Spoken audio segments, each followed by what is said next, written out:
There are people that have talent, and she has that. People that have gifts, she has that. The difference, though, is dedication, devotion. I have not met anyone quite dedicated as this woman. Thank you. To give you an example, we worked with a person. She had me assist with what I call confrontational hospice. And this is one of the, I feel, her talents. The person had stomach cancer, and I was brought in. Basically, the person was terminal. And what was interesting about it is that the person was in Atlanta. And so we both started working with the person. I came from San Diego to work with the person and started talking to the mother and the wife, and said that he grew up in Irving, Texas. Well, it turned out I taught this person swimming lessons. He was 10 years younger than I was, and I had taught him swimming lessons many years ago. And he was very much blocked, and in fact, if that's the story, Patty, is that correct? You were talking about the story earlier about the 16-year-old. Was that okay? It was the same person, and again, it was having this person look at themselves before going to the other side, and the person did expire, but again, it was a confrontational type of what I call hospice, and it's a very good one because then they're looking at themselves and what's the issues in their tissues. I wish I came up with that phrase, but I didn't do it. It was a chiropractor out of Dallas. And so looking at his issues in his tissues, and it was very amazing because, as she said before, that there was an issue came up about his sister having an abortion, and basically what happened then is his stomach distended. He looked pregnant when we came in. And after working through a lot of his issues and et cetera, and before he expired, his tumor that he had significantly reduced. So even though there was not per se savior, because as she said, we're not saving. Nobody can save anybody. But we're again working on the issues in our tissues. So again, this person, Patty Conklin, is one of the most dedicated, most devotional persons I've ever met. Even though she only says 3 sessions, every time you do a session with her, it's 110% with you. And that's the difference between, I feel, a healer and et cetera, is the devotion. And that's what you're really looking for. Any type of person to seeking help with is what their devotional level is.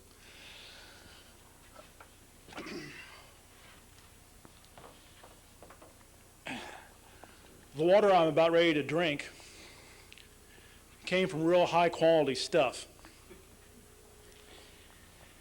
24 hours ago, this water was seawater that I got right over here on the beach.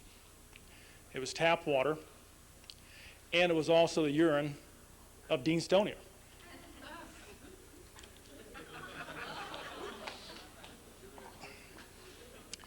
The system that you see over here to the left, you see a big, tall type of thing, etc. It's an evaporation system.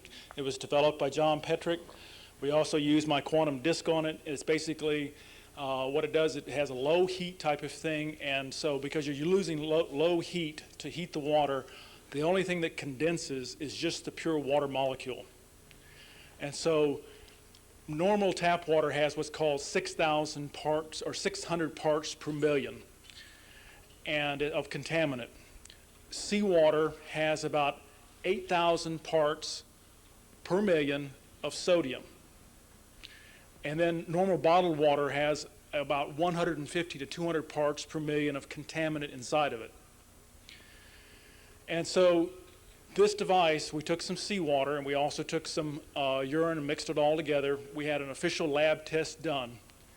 And the tests were outstanding. In fact, the laboratory, it's a bona fide certified laboratory in Southern California, one of the leading laboratories in Southern California. And they were so astounded by what they came up with, they did it 3 more times at no charge. Because, again, we said 8,000 parts per million of sodium was in salt water, and that's what was it tested out as. Their sensors would only go to 1 parts per million. We weren't on their sensors. You can take snow out of Mount Everest, and it is not as pure as this water. I wish I could say, yeah, line up and you like to buy these, but right now we're in a fundraising type of way of doing this. What's also very good about this is that you can run it off a car battery. And so during an emergency type of situation, you can pee into it and run it on a car battery, and you're going to have fresh water. The particular unit we have over here is 5 gallons a day. Mr. Petrick also came up with a system that can do 100 million gallons a day, and also at the same time it generates energy. And so you can have electricity and water off the same system. So right now our water needs, we have the technology. We have now, there's no reason why planet Earth can't be a really flush type of planet. And right now we're in a fundraising type of way. Again, what we're asking for, we're looking for a minimum of $7 million to get this thing going. And so I realize that's maybe not something you have in your savings account, but asking now, major thing here is that your meditations, your prayers, et cetera, to get this going. And we have several prospects and et cetera. So that is one phase per se. And so to conclude now on the water device. We've all seen the classic, what they call the atomic theory, where there is a nucleus in the center, and then there's a proton that goes around it, and they always talk about electrons, and they always show that the atom looks like our solar system. And so there is it's like a center sun, there's a nucleus, and then there's electrons and protons around it. Well, I'm here today to say that doesn't exist. Again, it's a pure theory. It's been theoretical physics and theoretical chemistry, and it doesn't exist. Atoms, protons, neutrons, electrons do not exist. So if that isn't at the molecular level, what is? We then turn to nature and look at nature, and that's what I wrote a book on called The Rhythms of Nature. I also had a magazine article just recently published by Exotic Research. It was more for the scientific type of person. Now, I wrote the book where I've tried to make it as simple as possible to explain what is at the molecular level and who we are and what we really are. And one of the simplest ways, and you can do this right in your own home, take a piece of copper, take a hammer, and hammer it for 48 hours. Sounds really kind of elementary, but once you do that, the copper turns green. And not just on the surface. It turns green all the way through. It can't be oxidation. Take the element of silver, pound it for 48 hours. It turns blue, a light blue. Take the element of gold and pound it for 48 hours, and it turns purple. So what's happening? Well, what I feel is happening is that at the molecular level, we are condensed light. We have the classic table of elements. There's hydrogen as the first element and uranium being the last. So hydrogen having a deep red color, but they always talk about infrared, so you can't see the color, so water is always clear. And then uranium being deep purple. So our spectrum that we live in is from red to purple. And then the harmonic tones, frequencies of the sun and the earth compress them all the way to the molecular size. And if you take 18 particles of light and compress them together, you have hydrogen. If you have more than 4,000 of particles of light, you have uranium at different colors, different wavelengths. So what was happening is when you were pounding the copper or the silver or the gold, you've stressed the tones that come from the sun and the earth, and literally the light particles are coming out. So it's again an experiment anybody can do, and it's a preliminary proof that we are light at the molecular level. We also have a thing called mass spectrometer. Mass spectrometer is a high temperature flame. That high temperature, when an element is subjected to it for any type of length and it's in a vapor, in a vacuum, then as the heat negates those harmonic tones, the element gives off a color.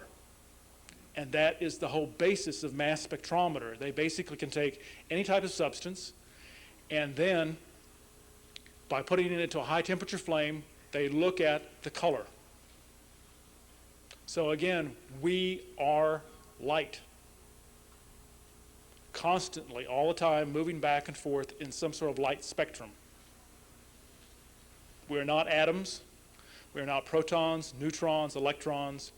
We are light. Dan and Brinkley said he was saved by the light. It's a great way for a title of the book, but how can you be saved by something you already are?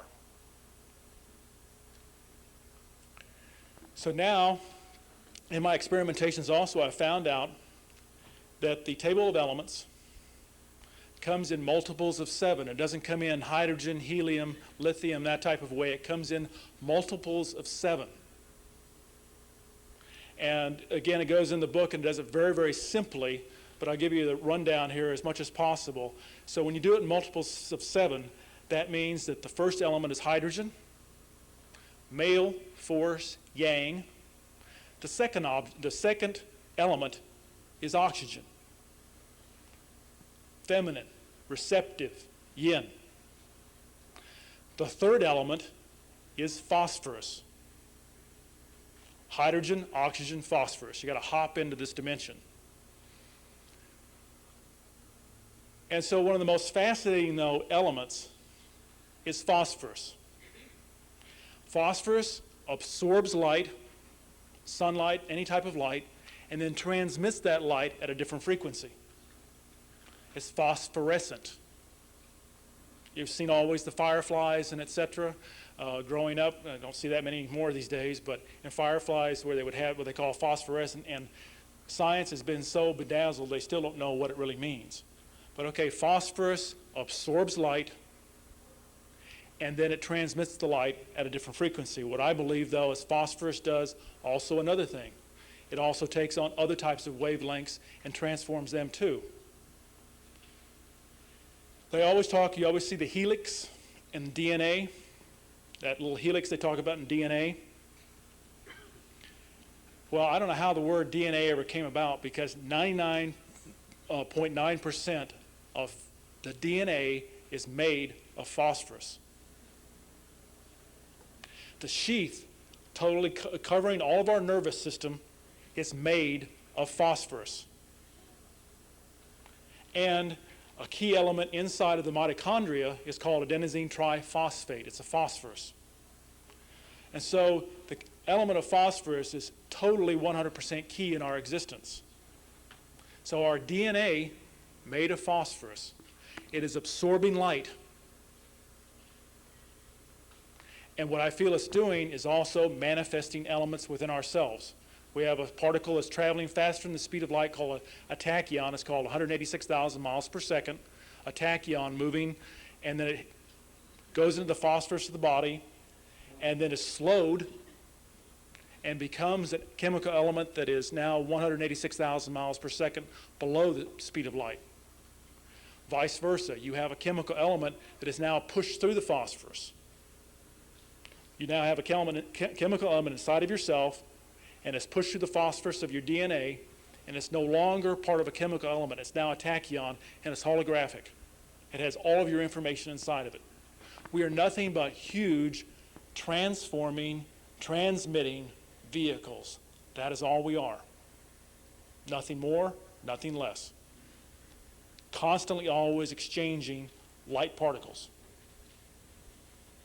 And we basically, again, we don't have to die to transfer all these particles. We're still, our species on a whole, overall, we're a ways away from that, but there are, I feel, we always call angels, ascended masters, etc. They are the ones that can literally transform all of their light particles without having to die. And we are on the edge of doing that. We can do it. How many of the people saw the movie Contact? A lot of people don't understand. In the movie Contact, there was what happened is the main character went into a vehicle to go to outer space. Signals came from outer space, and so they built this huge vehicle that were signals from outer space. Well, when they fired up the whole thing, she went into this huge tunnel. And people also say the same thing about near-death experiences of the tunnel. Well, basically what I feel was happening is that those were key light particles coming out of the body through the phosphorus and doing a vortexing type of manner. And basically, this life is like an explosion. It's an expansion. And basically, in a near-death experience, or like what Jodie Foster was doing in the main character in Contact, is they were going through a tunnel, and that tunnel was their own light particles. So again, we are light. Now backing up, one more element from hydrogen and phosphorus, the in between is oxygen. The key to everything, key to every element, and you go into any type of geology book, and you will see that many elements only exist in this dimension because of oxygen. And so there's the theories now about what's called free radicals, which means there is a particle of a oxygen that somehow disrupts. And to me, that again, there's no proof of that. Oxygen is the key to everything.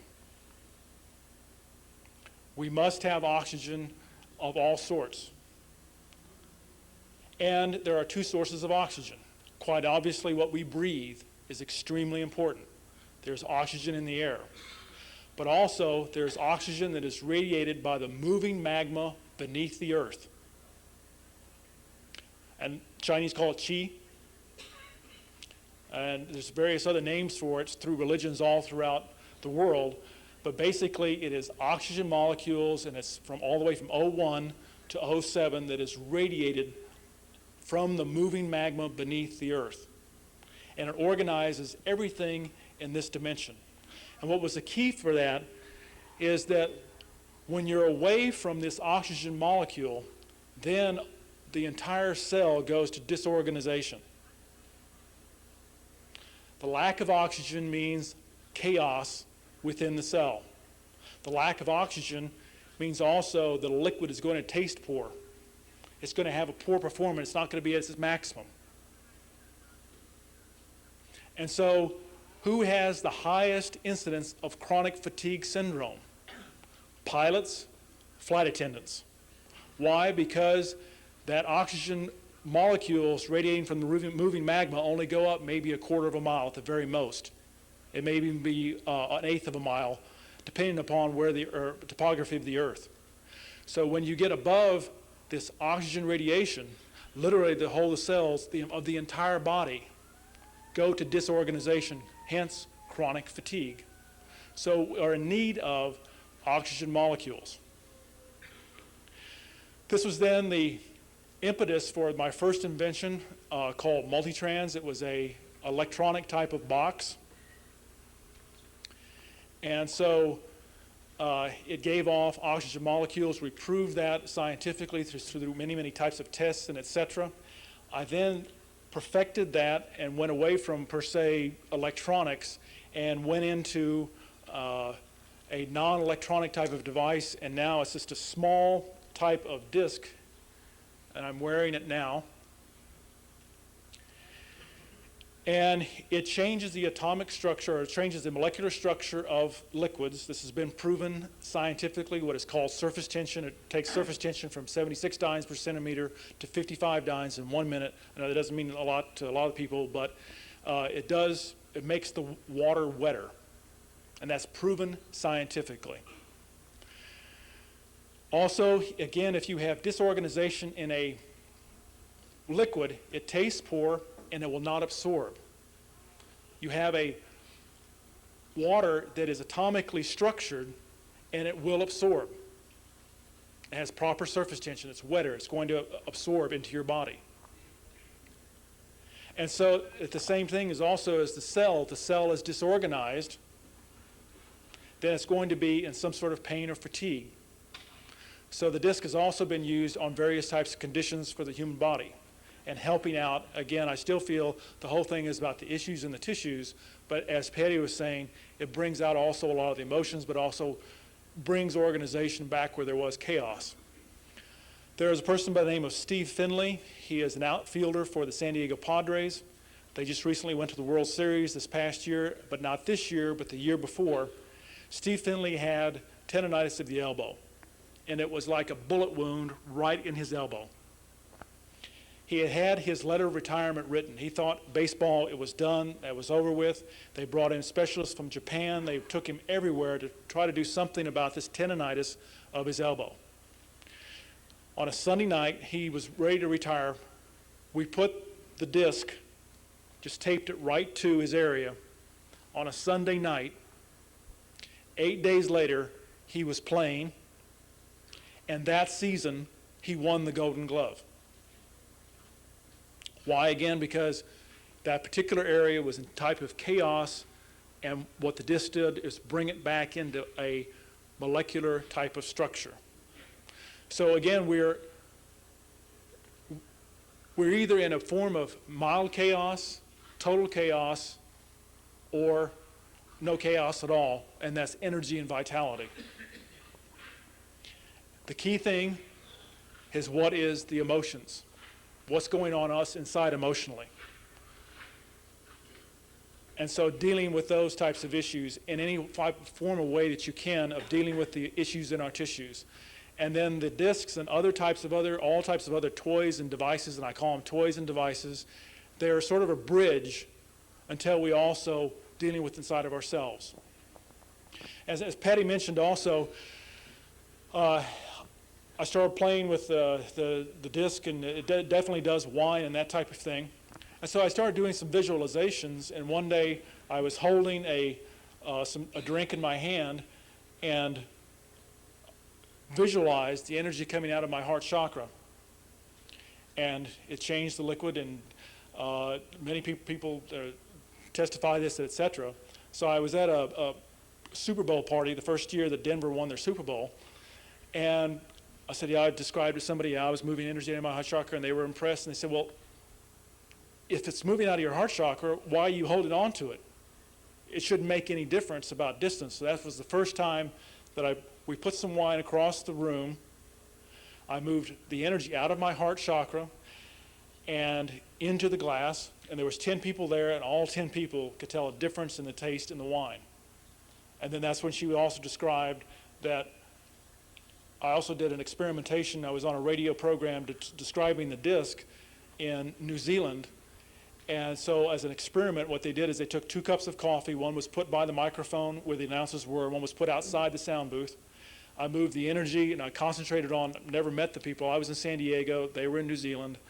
And started moving and concentrating energy towards the announcer. And this is all recorded on audio tape. And the astounded voices when they did the taste comparison. They were totally astounded at the difference in the taste between the coffee that was per se treated by my heart chakra versus that what was outside. Everybody in this room has the same abilities. Patty's not special, I'm not special. And that's part of the thing also in both Patty's workshop and my workshop, where I have 2 separate workshops. We'll both be working and doing some experiments and showing you, and it's not really, I can't use the word instructions or teaching, it's just guiding how everyone can do the same thing. And it's amazing. Some people, oh no, I can't do it, type of thing, especially some males, and oh no, and then start working with them and they just get blown away that they can do it. Everyone can do it to a certain degree. Now I can do it within a matter of a couple of breaths and it's done. I've yet to find anybody yet as fast as me, but there are people out there, like Patty discovered that she could reverse it. One of the key things that we're going to see the difference in is that we're talking about the heart chakra. Now, chakras, giving a real brief thing about chakras. S.W. Trump discovered that moving liquid creates an electromagnetic field. We are nothing but moving liquid. We create an electromagnetic field constantly. The nervous system is firing constantly also, and it's firing into that electromagnetic field. And as it fires in, it creates a vortex. The most liquid you have is in the upper portion of your body. The most neuron activity is along your spine. Hence, chakras. We'll review again. Chakras are the moving liquid create an electromagnetic field that is fired into by the neuron activity of the spine or the nervous system. That's acupuncture points, and chakras are the same thing. One's larger, one's smaller. And so the moving liquid, especially around the heart, that is why the heart chakra is so important. Many times in chakra studies, they always say, no, you got to start at the top. No, you got to start at the bottom. Where I always feel it is right in the center sun, the heart chakra. So if you're doing meditations or you're doing any type of thing with chakra work, I always recommend you start at heart first. Solar plexus second, the protection of the body. Third eye, cleansing chakra, top of the head, or throat chakra, and then cleansing, third eye, base chakra, and top. But work your way out. Also, around the heart chakra is one of the most undeveloped organs of the whole body. And this is what's going to be the difference between our generation and the generations coming. And that has to do with a gland called the thymus gland. It is located somewhere in the mid-chest type of area. About 5 years ago, I started doing yoga, Iyengar yoga, and I started doing handstands. And I got this tremendous pain in my heart. And then after looking, well, you know, what's here? And I didn't even know anything about the thymus gland at the time. And so then what I started doing is visualizing, and then I understood that the thymus gland at the age of 7 starts to shrink. Up until 7, it starts to grow, and after then it's not exercised, it shrivels. We don't know what a human being can be when it has a totally functional thymus gland with a balanced chakra system. That's going to be awesome. But what I started doing then is visualizing and seeing my thymus gland expanding and growing rather than shrinking and dying. And the pains went away. And I feel that's probably one of the key things of why I can move the liquid and change the liquid as much as possible, or as fast as possible, is because I've done a lot of things to balance my chakras, yoga, meditation, and also visualizing and seeing my thymus gland open. And as we balance our chakras, work through our emotional issues, and start to expand our thymus gland and really have it come into the forefront, the human race is going to take a magnificent leap into a world we couldn't even fathom. This is when we'll be able to levitate. This is when we'll be able to blink out and go to other dimensions. But it has a built-in sort of regulatory system. 2 words: unconditional love, non-judgment. To get to that state also is to try to get to as much as possible, and I'm still working on this myself, of much unconditional love as possible, and working through the issues in my tissues. We have what basically we are is angels in training. Angel training can be hell, it can be heaven, it can be purgatory. It's each one of our choices. We have the choice as our light particles transform in and out from this state of chemicals to the tachyon state and back and forth through the DNA and through our wonderful type of bodies that we have. I was in a wildlife preserve for Alaskan wolves outside the mountains of San Diego. And these were wild Alaskan wolves that were as a preserve, and they were not tame whatsoever. The alpha male was then being deposed, and the new alpha male, the new leader of the pack, was coming through. And they had already done what they call their evening howl, and it was 6 o'clock in the evening, and they had the fence up and etc. And this was the time that I was really starting to do the yoga, and I was really opening up my thymus gland and etc. And the lead alpha wolf started pacing in front of me. I didn't find this till afterwards, that the owner, who had worked with wolves for 20 years, had never even heard of an alpha male ever doing this, of pacing in front of a human, like this wolf was. He paced back and forth, and I was alone, and so I didn't know what was really going on. And so I just went up to the fence, and so I kicked up into a handstand against the fence. The wolf came up and licked my hair, nipped at everything, etc. And I came down, I did about 5 or 6 more handstands, and each time the alpha wolf would come up and lick on me. And I told the owner afterwards, and he thought I was lying. He still to this day feels that I fabricated it. But then he doesn't know anything about the thymus and the heart chakra. I was trying to tell him about it, and he didn't want to hear anything about it. What was interesting about this, though, there's the real true thing about this, the importance of this, is then I found out that the owner of these wolves was then set to do some experiments. The Alaskan wolf and the wolves are going to be set back free, which is a whole program. And so what they were going to do is like a taste experiment, where they would put rings around the wolves, and they would put lithium into their foods and etc. And so they would throw some meat into like a cow meat, and then as they approached, they would shock them with the collar, and they would poison them.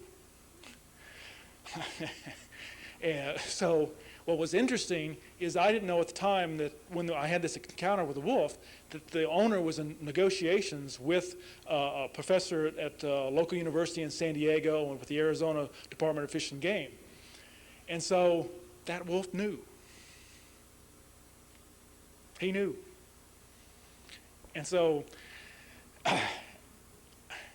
even with your heart chakra, is love and peace and bliss, but I got pissed.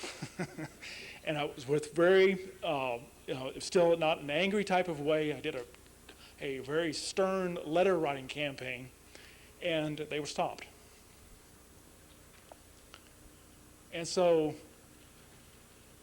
again, an exercise of not only with humans, of what we can do with the heart chakra, and also an open thymus gland, but what we can do with animals and the whole earth. And so even if you don't come to the workshops, what I do recommend is you might want to try and experiment with yourselves, is to take some liquid and take the energies from your crown chakra and your root chakra, moving them up and out towards the liquid. Do maybe experiment where you take a sample and you put it off to the side, and then do a difference between the two and do a taste difference between the two. Leave you again with the thought that I said before. How are we doing on time? 16 minutes. 16 minutes. Okay, good. Again, is that we are angels in training. So I can give also, I guess I have 60 more minutes, I can give some more examples about the quantum disk. Had a person buy a disc from me. In fact, it was the old multitrans was based on the disc. And this individual bought it from Las Vegas, Nevada. And then he called me up about 10 days, 2 weeks later, and said, I got to buy another one. And I said, that's great. And he said, I don't have mine anymore. I said, well, what happened to it? And he said, well, a friend of mine had ulcers, and so he had a very acute case of it. And so I put the old multitrans on his ulcers. And he woke up the next morning, and the acute case was gone, the pain was gone, but he also had something else that he hadn't had in a long time, and that was a tremendous erection. And so what was then the background of this was that the person had been treated clinically for impotency. And so when the person did it with the ulcers, well, what happened then is that he had to get another one because the wife wouldn't let the husband nor the multitrans out of the house for 3 days. I couldn't get a testimonial letter on that. I just never could understand why. I better hurry up because there's the wet t-shirt contest, so But it's also the thing, anything that we put in our bodies, we said before that moving liquid creates an electromagnetic field. which is also the basis of the chakras. What the chakras also do is that, again, the electromagnetic field creates the chakra, and then also the neuron activity is creating that vortex in it. When that particle above the speed of light comes in contact with the chakra, it tumbles and it processes the tachyon in a certain way so that it can be processed by the phosphorus in the DNA. That's why the chakras are so very, very important. It's because they basically slow down those faster than light particles to keep us alive. And so any type of substance that you take that changes your vascular system and your blood circulatory system is going to have a tremendous impact on your chakras, and then how you process literally the materials or chemical elements in our body. So now we take Viagra, and what does Viagra do? They already know that it increases the blood circulation for an intense 2-hour period. Hence, it's radically changing the chakras. And literally then, that chakra that was depressed because of the emotional issue in the root chakra, whatever it may be, is then, now there's literally providing the material that was no longer there. It wasn't there before. So that chakra now is reaching out, it's now expanded because the circulatory system is increased, hence the electromagnetic field is increased, the chakras increased, the tachyon is now being processed, so literally it is giving the blood vessels to expand and etc. Now that's an upside, but how about if you also at the same time you have a heart chakra problem along with your base chakra problem, and you have a heart chakra problem, which basically is also loving yourself, etc. And that's why also there has been, I feel, DES reported with Viagra, is because there's two blockages. There's one in the base and there's one in the heart. All of a sudden, boom, for 2 hours, there is an intense amount of material created, literally chemical elements in the heart, and they can't take it. Hence, a cardiac arrest. So if you know of anybody or anything like that with Viagra, I always recommend that there be some sort of exercise program done before to get the heart back up into per se shape. Same thing also now with Prozac. Prozac does the same thing, only instead of intensely doing it like Viagra does for 2 hours, it does it in a intermittent type of period over 24 hours. So what happens then is that the individual has an increase in their circulatory system, hence the chakras now increase for a while, and now you're processing more material, and all of a sudden it's cut off. And then all of a sudden it comes back on. Because that's what the Prozac is then, the melatonin is being fluctuated. And what does melatonin do? It dilates blood vessels. That's all it does. So at one moment, you got this tremendous amount of electromagnetic fields, you got the chakra, you got all those things moving in, and the next moment it's gone. Now for some people, some personalities, that's going to work okay. But for some it's not. It's going to make them psychotic.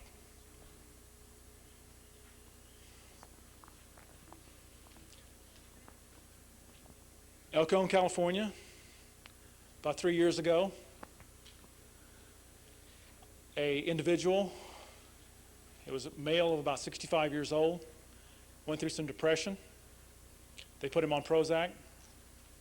6 months later, he took a rifle and shot 15 people out of his apartment window. And he was fending off the enemy. What was fascinating about that, is because it was my own personal experience with it per se, is that when he was starting to shoot out the window and shooting at people, of course, local TV shows up. The local TV stations then interview a lot of his friends live on television. They said, yeah, he was a great guy, about 6 months ago, and they put him on, these various things, and then one guy said, yeah, Prozac, that he said he was on, and then he went real squirrely. You never heard those interviews ever again. The next day, they brought on psychiatrists, and they all droned about that there's this and what society, and we're all doing this and bad, and etc. So the key thing about what we're taking for drugs, Viagra, Prozac, no matter what it is how it affects the circulatory system. Anything that we take that affects the circulatory system is going to affect the way that chakras are produced. That's also your emotional levels, etc. And so I feel over the next 25 years to be a little bit of a clearing, more than just a little bit, a tremendous clearing of the drugs, so that we can also now deal with our own emotions. Before, we have not been able to deal with it. And that's also, again, the key thing of opening up our heart chakras, and again, that thymus gland, as it expands, and I feel certain that there is going to be a certain segment of a society, and that's what's the exciting thing, that's why I'm up here, is because I feel is that over the next 30 to 40 years, that there is going to be a whole group of people now expanding their thymus gland with their heart chakra, clearing their issues, and the human race is really, truly then going to be stepping into angels in training. And one day, we'll graduate. Thank you.